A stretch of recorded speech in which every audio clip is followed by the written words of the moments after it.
Shalom Ubracha, nous poursuivons aujourd'hui avec la 6e Mishnah du 3e Pérec. La Mishnah, à la suite de ce que nous avons vu dans la Mishnah précédente, que lorsque un homme est décédé avant la fête et que donc son proche parent a commencé les Shiva, les 7 jours de deuil avant la fête, Pessah, Shavuot, Sukkot, va interrompre les Shiva et il ne doit pas poursuivre après la fête les Shiva. Puisqu'il a commencé avant, la fête va terminer les Shiva. De même pour les Shloshim, s'il a été enterré 8 jours avant la fête, puisqu'il y a eu un début après 7 jours, il y a eu le 8e jour, un début des Shloshim, donc la fête va interrompre le deuil. Rabbi Eliezer nous dit, Mishecharav Bet Hamikdash, une fois que le Bet Hamikdash a été détruit, Atzeret ke Shabbat, Shavuot devient comme Shabbat, c'est-à-dire que à l'époque du Bet Hamikdash, Shavuot c'est 15 jours et ça fait partie des 3 fêtes de pèlerinage, on devait se rendre à Yerushalayim et même amener le Korban, Chagiga ou la Trikom Chagiga que nous verrons Bezrat Hashem dans la prochaine Masechet Chagiga. Et à l'époque du Beth Amikdash, bien que Shavuot n'était qu'un seul jour, mais il y avait 7 jours après Shavuot, 7 jours qui étaient, donc pendant les 6 jours après Shavuot, on pouvait poursuivre et apporter les korbanot. Celui qui n'avait pas pu faire le premier jour de Shavuot avait 6 jours après, comme pour comme pour Pessah. Comme pour Pessah, il a en tout 7 jours. Donc, on apprend Pessah, c'est-à-dire Shavuot de Pessah, et donc il y avait 7 jours pour Pessah. Mais ça, 7 jours pour Pessah et 7 jours pour Shavuot. Mais ceci n'était qu'à l'époque du Beth Amikdash. Une fois qu'il n'y a plus de Beth Amikdash, donc Shavuot est en vérité qu'un seul jour, en Chutz La'aretz 2 jours, dans l'Eretz-Israël un seul jour, donc il n'y a plus lieu de dire que Shavuot aura le statut des fêtes.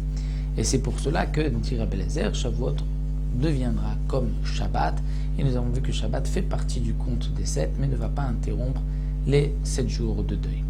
Mais le Barthénoura poursuit que la halacha n'est pas comme cette Mishnah comme Rabbi Eliezer, et que Shavuot, même aujourd'hui, est comme les Regelim, comme les fêtes. Et Rosh Hashanah et Yom Kippourim aussi, c'est comme les 3 fêtes. Et donc, si quelqu'un a été enterré juste avant Rosh Hashanah, avant Yom Kippour, et qu'ils ont fait les Shiva ne serait-ce qu'un instant, à ce moment-là, Rosh Hashanah, Yom Kippour et Shavuot vont interrompre les Shiva.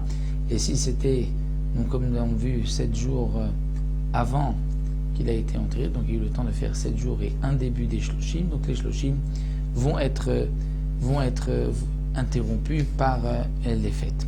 De même, le Barthénoura nous dit que si quelqu'un est décédé juste avant Sukkot, les Shiva, puisqu'il a pu commencer le deuil des Shiva avant Sukkot, donc Sukkot, le premier jour de Sukkot, va interrompre les Shiva.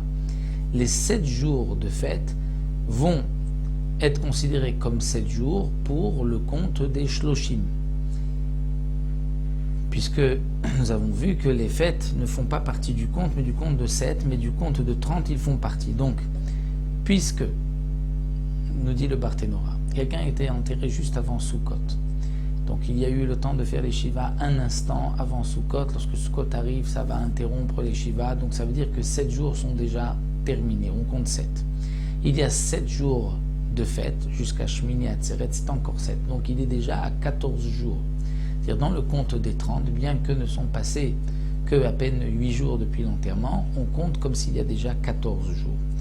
Lorsqu'ensuite arrive Shmini Atzeret, qui est une fête en soi et qui est considérée comme 7, et donc il se retrouve après que Shmini Atzeret a déjà 21 jours, et il faut compter encore 9 jours, et il aura terminé les Shloshim. Donc ça c'est un compte un peu particulier pour les Shloshim, que juste avant Sukkot, donc il peut ainsi terminer en moins de 30 jours, les 30 jours, donc c'est-à-dire par rapport à toutes les halachot qu'il y a pour les 30 jours. Rabban Gamliel Omer, Rosh Hashanah Yom Kippour Karegalim, Rabban Gamliel dit que Rosh Hashanah Yom Kippour c'est comme les fêtes, donc comme nous l'avons dit d'ailleurs la halacha, comme les fêtes, donc ça va interrompre les Shiva, et Chachamim omrim non, lo ki divreze velo ki divreze. Et là, Atzeret Karegalim, Rosh Hashanah Yom Kippour ke Shabbat. Les Chachamim ne sont pas d'accord avec Rabban Gamliel, ni avec Rabbi Eliezer, mais ils pensent que Shavuot, c'est comme les fêtes, puisque ça fait partie des 3 fêtes. Donc s'il a été enterré juste avant Shavuot, Shavuot vient interrompre la Avelut, mais Rosh Hashanah et Yom Kippourim sont comme Shabbat et ne vont pas interrompre la Avelut. Donc, comme nous l'avons dit, la halakha, comme l'avait expliqué le Barthénora, c'est que tout est considéré comme des fêtes, donc que ce soit les 3 fêtes de pèlerinage, Pesach, Shavuot et Sukkot, Rosh Hashanah et Yom Kippourim, si quelqu'un était enterré juste avant la fête, qu'ils ont commencé un instant les Shiva, lorsque rentre la fête, les Shivas sont terminés. Si quelqu'un est décédé pendant Chol HaMoed, il a été enterré pendant Chol HaMoed, donc Chol HaMoed ne fait pas partie du compte des 7, et c'est après la fête qu'ils commenceront à faire les Shiva.